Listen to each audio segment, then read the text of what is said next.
Bonjour, je vais corriger l'exercice 6 du TD7 de mécanique quantique.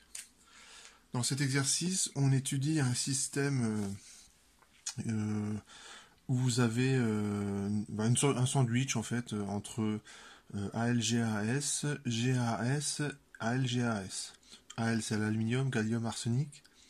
Et en fait, les électrons dans la partie centrale, ils sont emprisonnés en fait. Ils ne peuvent pas aller sur les bords, ils ne doivent rester qu'au milieu. D'accord. Donc c'est l'équivalent d'un puits de potentiel infini. L'image que vous voyez là, c'est une image qui a été certainement obtenue en microscopie champ proche. Et on approche une pointe de la surface très fine. Et ce qu'elle mesure, c'est justement on va dire une sorte de potentiel. Ouais, et qui montre que quand c'est haut, c'est les électrons ont du mal à y aller, un peu comme une montagne, quoi. Il faut fournir de l'énergie pour franchir cette barrière, et inversement, quand c'est bas, c'est facile d'accès. Donc voilà, on va faire des calculs. Je vais vous proposer deux solutions pour répondre à la question 1. Une première solution qui est calculatoire, on va résoudre l'équation de Schrödinger, comme dans le cours en fait. Et l'autre solution qui est plus qualitative, on va utiliser les relations d'incertitude de Heisenberg, qui sont fondamentales, puisque ça vous dit que c'est vraiment, c'est là qu'on voit l'aspect ondulatoire de l'onde. C'est-à-dire que, comme une onde, si vous connaissez très bien sa fréquence, vous ne connaissez pas l'instant où elle est émise. Pour bien connaître une fréquence, il faut beaucoup de temps, la durée du signal doit être très importante. Pensez au TP masse ressort qu'on a fait en début d'année. Si vous voulez mesurer précisément la période, donc la fréquence d'un signal, il doit durer longtemps. Inversement, si le signal dure pas longtemps, vous avez une grosse imprécision sur la mesure de la fréquence. Et bien, vous avez la même chose entre la position et l'impulsion. Ce sont deux variables en fait conjuguées, quoi, quand on connaît bien la position, on connaît pas bien l'impulsion. Quand on connaît bien l'impulsion, on connaît pas bien la position. Et c'est pas un manque de la mécanique quantique. C'est pas un défaut de cette discipline, de cette théorie. C'est intrinsèque à la théorie. Alors, j'ai commencé la première la question 1, la première façon de résoudre, c'est je vais faire les calculs. Donc alors l'équation de Schrödinger, elle n'est pas proprement parler à votre programme, mais on peut très bien vous la donner et vous demander de faire des calculs avec. Ça c'est tout à fait possible, surtout que dans ce cas-là, ils sont vraiment pas très compliqués. Il n'y a pas de dérive calculatoire. Ce que je vais tracer ici, c'est le potentiel en fonction de x. Alors comme on a un puits de potentiel, ici il fait à peu près un peu plus de 60 Armstrong de 6 nanomètres de long, ça veut dire qu'il y a une soixantaine d'atomes entre là et là. C'est vraiment tout petit. Donc le potentiel il ressemble à ça.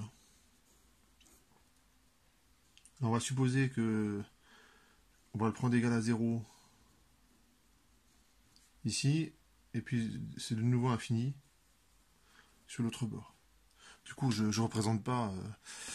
Difficile de représenter une fonction qui est infinie au-delà de L et avant 0. Donc la partie qui est là, ça correspond à AlGaAs, aluminium, gallium, arsenic, et de nouveau AlGaAs. Voilà, j'ai grisé les zones interdites. Et l'équation de Schrödinger, c'est moins IH bar D2 psi sur D2T. Donc vous reconnaissez l'opérateur énergie. Alors, on dérive par rapport au temps la fonction d'onde. Alors ça doit normalement vous paraître quand même bizarre de dire pour avoir l'énergie, je dérive la fonction d'onde. Enfin c'est bon. Ça, certainement que ça vous parle pas des masses, donc ça j'ai envie de dire c'est normal. Parce que c'est quand même de la mécanique quantique.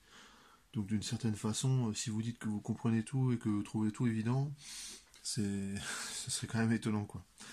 Le potentiel, alors évidemment je vais m'intéresser à la résolution de ce truc là que entre 0 et L. La particule, elle n'a aucune chance d'être dans les zones grisées. Un potentiel infini, il faut une énergie infinie, c'est comme une barrière de potentiel infini, voilà, la particule ne va pas s'y trouver. Donc ce terme-là, en fait, il ne va pas m'embêter longtemps. Hein, ça vaut 0 entre 0 et L.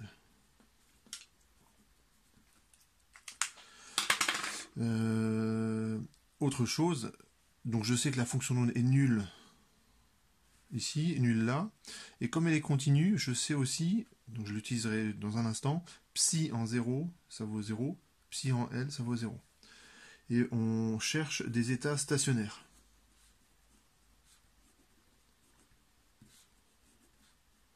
Donc de durée de vie infinie. De durée de vie infinie.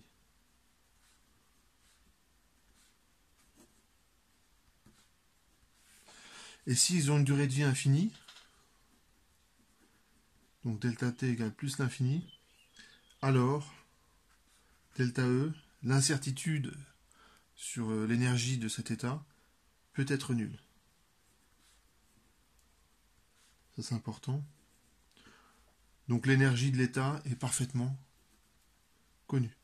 L'énergie de l'état est, on va dire, est constante plutôt. Allez. On constante. Donc l'opérateur énergie, en fait, hein, n'oubliez pas, hein, ça c'est l'opérateur énergie appliqué à la fonction d'onde. Et bien il se résume à la multiplication par un scalaire. Donc on a moins I h bar d de psi sur d de t égale E fois psi. Et E c'est un scalaire. Ce truc là c'est un scalaire. Et la phrase qui est juste là, ça sert à justifier cette égalité.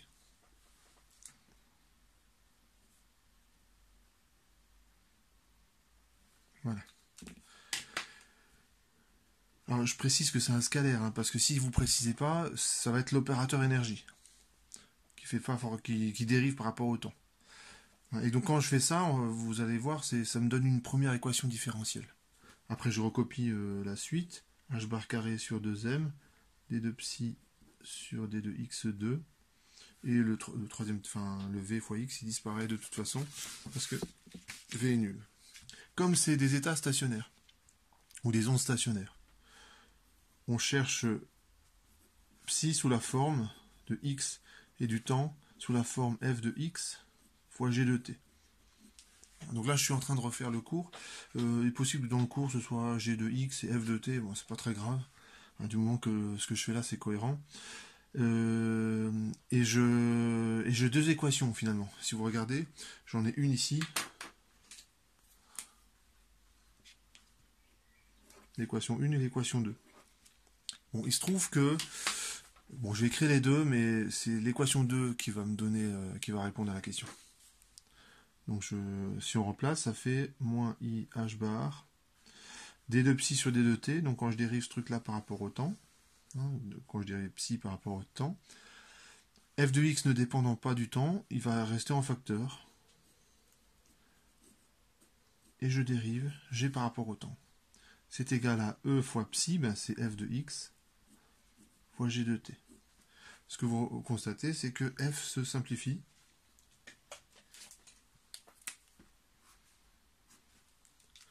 Ça, c'est l'équation 1 que j'ai utilisée.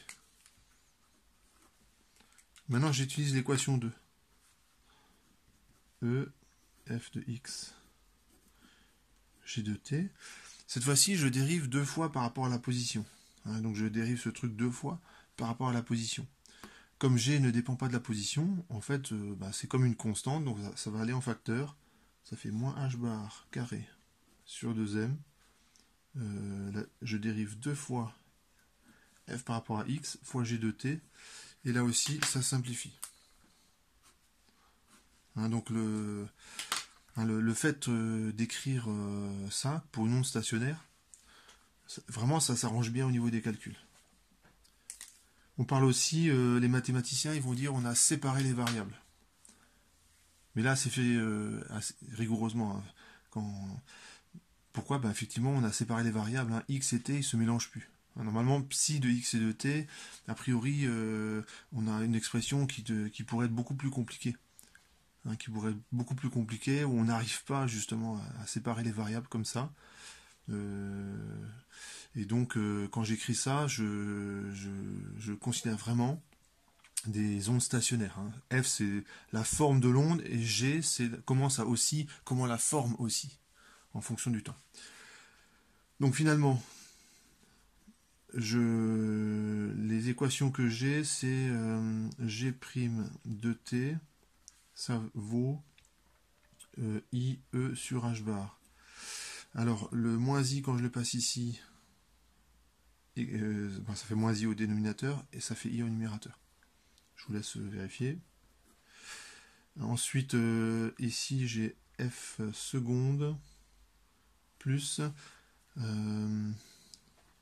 2m E sur H bar F égale à 0.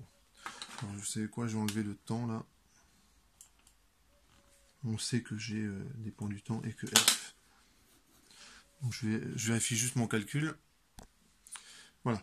Donc on a ces équations là, et bon bah celle-là on peut la résoudre, mais en fait elle va pas m'apporter grand chose en fait.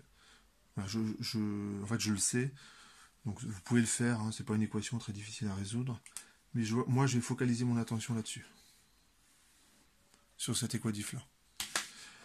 Et quand vous la regardez, bah, vous reconnaissez l'équation typique d'un oscillateur harmonique. Donc les solutions, donc c'est f de x, sont de la forme A cosinus racine de 2me sur h bar carré fois x plus b sinus de 2me sur h bar carré fois x. Voilà. On peut directement écrire la solution. Il n'y a pas de second membre, donc ça c'est la solution sans second membre. La solution particulière, il n'y en a pas. La solution générale, c'est celle-là. Et donc maintenant, on utilise les conditions initiales.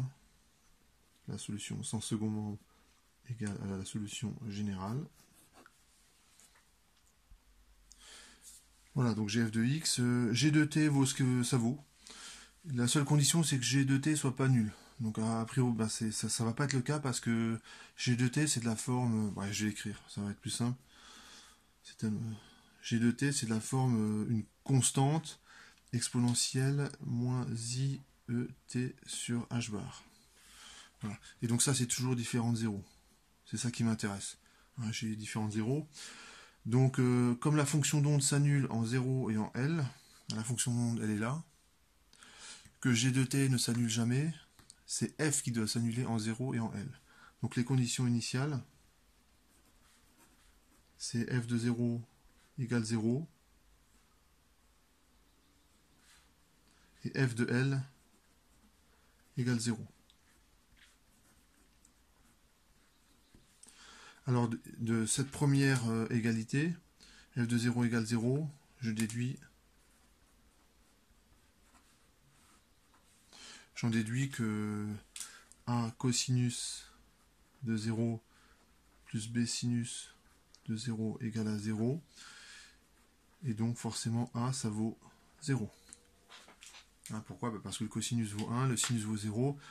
Donc A, on trouve A égale 0. Ensuite, j'écris F de L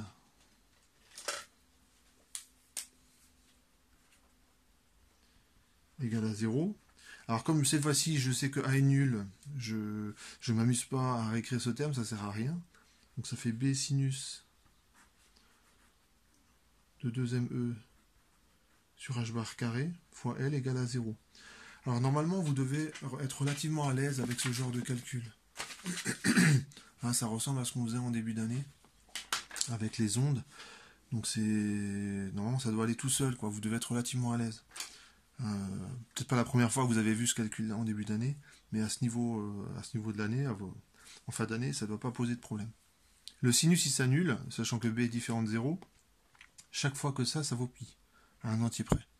Enfin, pi, ou 0 congru à 0 modulo pi. Donc ça, c'est équivalent à racine de 2me sur h bar carré fois L égale npi, et n, ça appartient à n étoiles. Alors pourquoi n étoiles?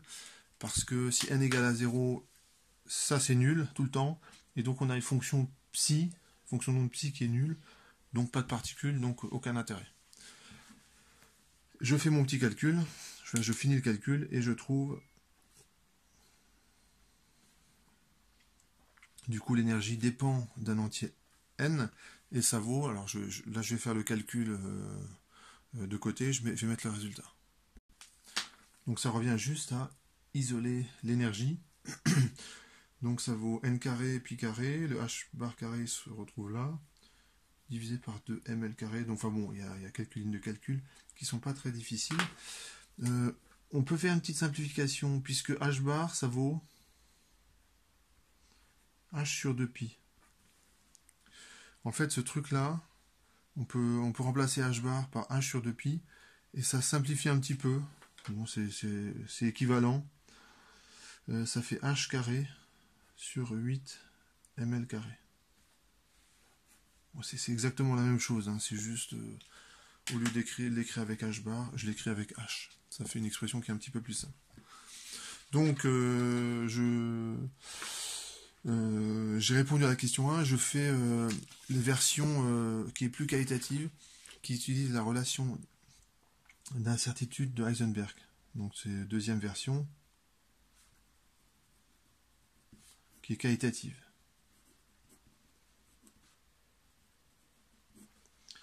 Donc je rappelle la relation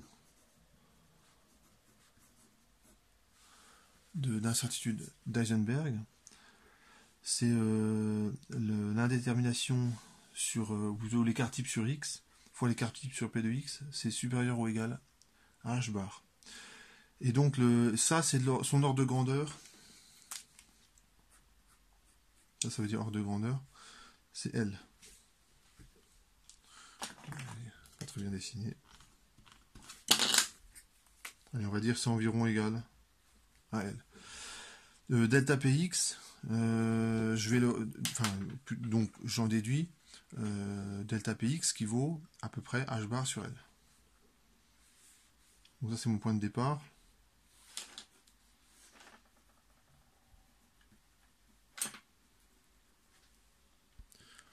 Voilà, j'ai pris un petit peu d'avance au niveau de l'écriture. Donc le point de départ, c'est relation d'incertitude de Heisenberg. Donc ça c'est vraiment fondamental. Delta Px c'est supérieur ou égal à h bar sur L, mais ce que vous savez, c'est que l'énergie, hein, votre particule qui est dans le puits de potentiel infini, lorsqu'elle est dans le puits de potentiel infini, on va dire son énergie, c'est que de l'énergie cinétique. Il y a juste quand elle arrive sur le bord, du coup elle n'y va pas parce qu'il y a une barrière de potentiel infini. Donc l'énergie, je vais écrire sa forme classique, et ça fait Px sur 2n. D'accord, là j'ai un problème qui est unidimensionnel. Hein. Vous regardez, dans votre problème là, il n'y a qu'une seule dimension qui est importante. On voit bien que les directions perpendiculaires, le système est invariant suivant ces directions. Donc en vrai, il y a mon puits de potentiel, c'est bien un puits de potentiel unidimensionnel. Et donc j'ai P de x, hein, je vais le confondre avec delta P de x. On va dire que c'est le même ordre de grandeur. Donc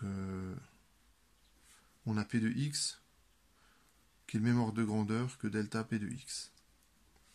Donc c'est assez qualitatif ce que je fais. Donc ça ne veut pas dire que ces calculs valent rien, au contraire. Hein, parce qu'on pourrait se dire c'est le même ordre de grandeur, ça c'est environ égal à L, donc ça fait pas très sérieux, on va dire. Ça fait pas très sérieux, mais au contraire, c'est ce genre de calcul-là et c'est assez fondamental finalement. C'est assez fondamental parce qu'on part d'un truc qui est vraiment fondamental, c'est ce truc-là. Donc j'ai à peu près tous les ingrédients. Donc P de x, donc l'énergie, c'est P de x qui est environ égal à delta Px, qui est environ égal à h bar sur L. Voilà, j'ai une inégalité. Donc finalement l'énergie, ça va être, je vais mettre supérieur environ égal à P de x carré donc à delta px, h bar, donc je vais remplacer par h bar carré sur L, donc ça fait h bar carré sur 2m L carré. Donc l'énergie, elle est supérieure à ce truc-là. Voilà. Ça, en fait, ce que je viens de trouver comme résultat, si vous regardez bien. Ça, c'est un raisonnement qualitatif. Et ben, j'ai tous les ingrédients essentiels. Bon, j'ai pas le pi carré, mais ça, c'est pas très grave. Et ça correspond au premier niveau à n égale 1. Alors vous allez me dire, mais comment je trouve les autres solutions? Alors c'est suggéré dans l'énoncé. Si on considère des ondes stationnaires similaires à ceux de l'accord de Meld, similaires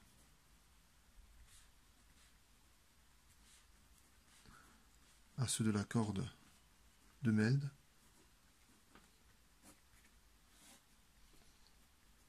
un truc comme ça par exemple, et bien cette fois-ci, ce qu'on remarque, c'est que ici par exemple on a L sur 3 pour n égale 3. Alors, donc là je m'appuie sur ce qu'on a fait en début d'année, et dans ce cas, delta x, ça vaut L sur 3.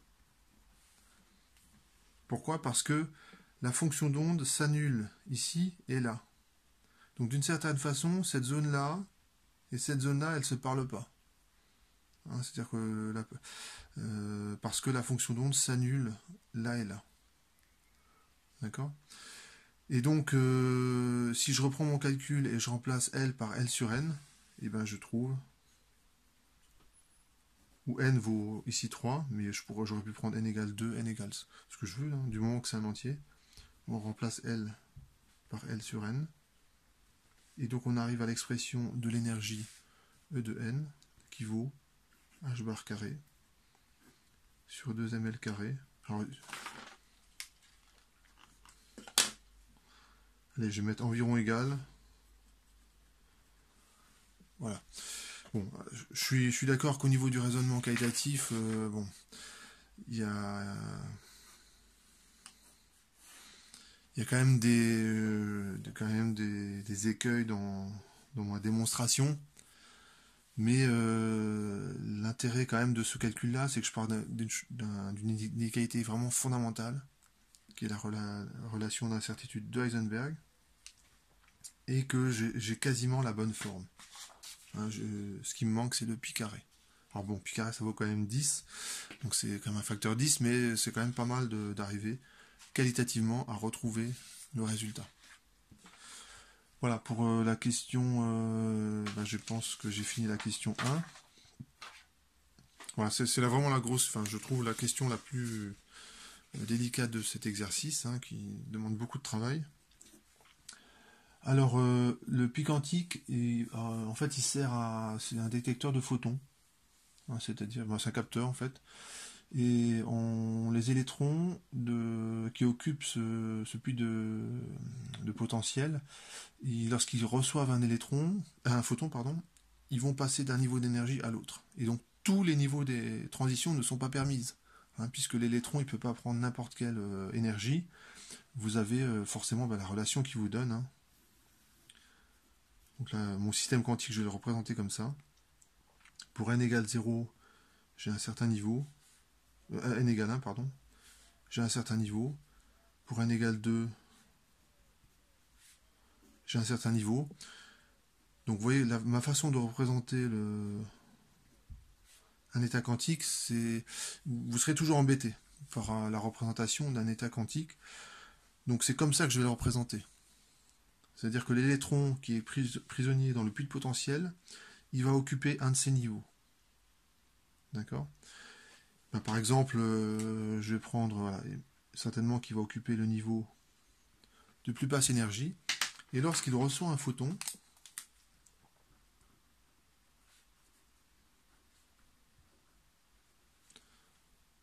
il peut effectuer une transition un niveau d'énergie supérieur s'il est inoccupé. Et donc ça s'écrit comment? Ben, ça s'écrit En-EK égale H nu. Où N et K, bah c'est l'entier qui définit le niveau d'arrivée, et K, c'est le niveau de départ. Alors, s'il y a émission d'un photon, parce qu'en fait, on a aussi le processus inverse qui est possible, hein, dans ce cas, l'électron qui redescend à l'état initial en émettant un photon, et dans ce cas, on aura E de K moins E de N, enfin, ou dans ce cas, on peut aussi l'écrire comme ça, mais dans ce cas, le niveau d'arrivée, c'est K, et le niveau de départ, c'est N. Bon, enfin, vous vous arrangez pour que cette différence soit toujours positive.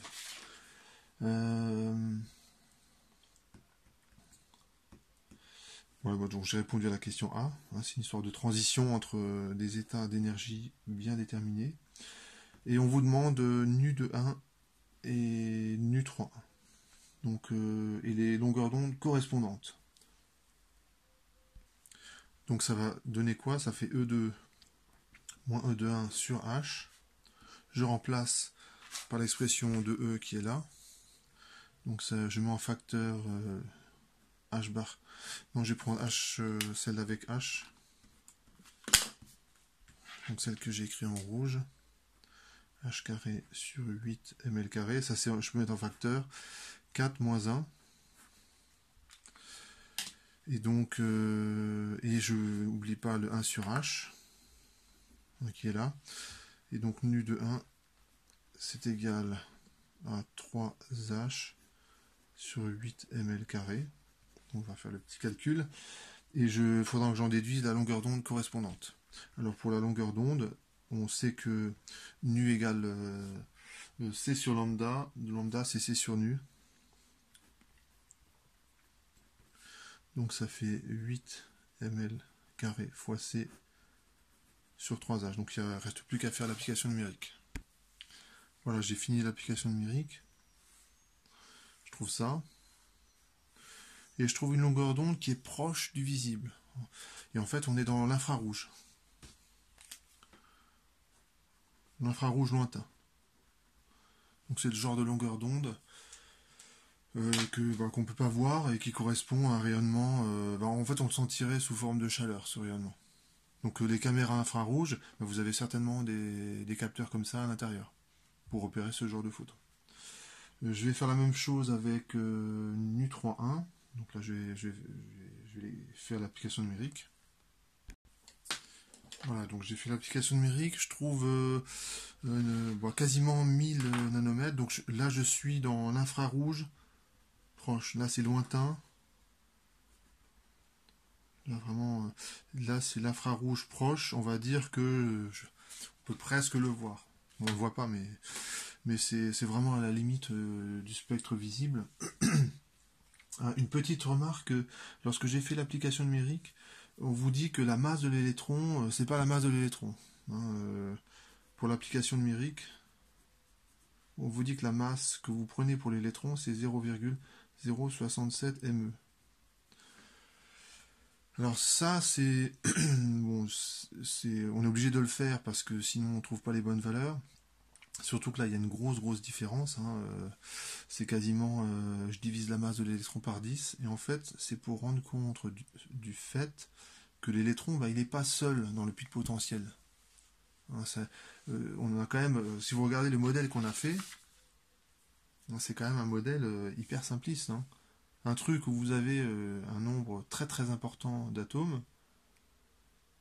Je l'ai modélisé par en gros une boîte unidimensionnelle. Donc vous voyez, c'est même pas une boîte en 3 dimensions, c'est suivant une dimension. Et l'électron, il peut se déplacer entre 0 et L, mais il peut pas aller au-delà. Donc j'ai une modélisation qui est quand même hyper simple. Et pour tenir compte quand même de la présence de l'ensemble des autres atomes, des autres électrons, des noyaux, des atomes du cristal, qui constituent le cristal, en fait, il y a juste à faire ça. Et en plus, c'est parfaitement rigoureux, c'est-à-dire que ça vraiment, ça a des bases très solides, quand vous écrivez ce truc-là. Et ça, c'est dû au fait que l'électron, il n'est pas seul dans ce puits de potentiel. et on en tient compte comme ça. Donc c'est vraiment très simple finalement. Question C, à quel domaine du spectre ça appartient? Donc j'ai déjà répondu. Hein, donc c'est l'infrarouge. Et l'application, on peut utiliser des capteurs infrarouges. Hein, donc c'est les caméras infrarouges, à tous les coups vous avez des trucs comme ça à l'intérieur. Voilà pour cet exercice.